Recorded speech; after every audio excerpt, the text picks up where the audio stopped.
सभे मगहिया भाई बहन के भूलेटन काका के राम राम आथिन। मगहिया खबर में सुनतीन देश दुनिया के खबर। हिंदी पट्टी में कांग्रेस के सुपड़ा साफ हो गए। मध्य प्रदेश, राजस्थान, छत्तीसगढ़ में कांग्रेस के होयल करारी हार। तेलंगाना में बीआरएस के हरा के कांग्रेस कैलक जीत दर्ज। तेलंगाना के मुख्यमंत्री केसीआर के कामारेड्डी सीट पर झेले पड़ल हार। जीत से उत्साहित प्रधानमंत्री नरेंद्र मोदी कहलका कि तेहरा जीत 2024 में हैट्रिक के गारंटी दे देलक।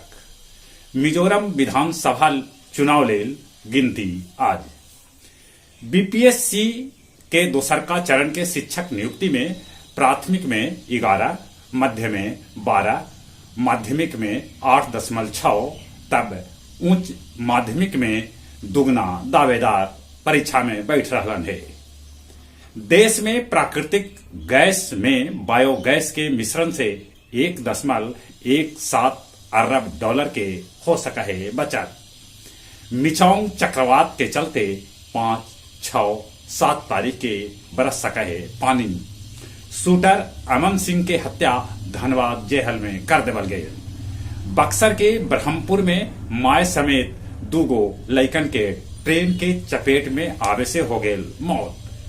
गाना के खान यूनिस शहर पर इजराइल हमला तेज कर देलक। स्पेस एक्स 23 स्टारलिंक ब्रॉडबैंड उपग्रह लॉन्च कैलक है। पीसा के मीनार नियन इटली के बोलोगना शहर के दूगो मीनार झुक रहा है। बोध गया के अममा गांव में 100 फीट के भगवान बुद्ध के शयन मुद्रा में प्रतिमा के कैल गेल अनावरण। बांके बाजार के बिशुनपुर से 5 गो लइकन हो गलन गायब। भाजपा जीत के जश्न में गया जी के भाजपा भी डूबलन। फतेहपुर के गुरुपद गिरी पहुंचलन मुख्य चुनाव आयुक्त एचके श्रीनिवासन। अब कुछ खेल के समाचार।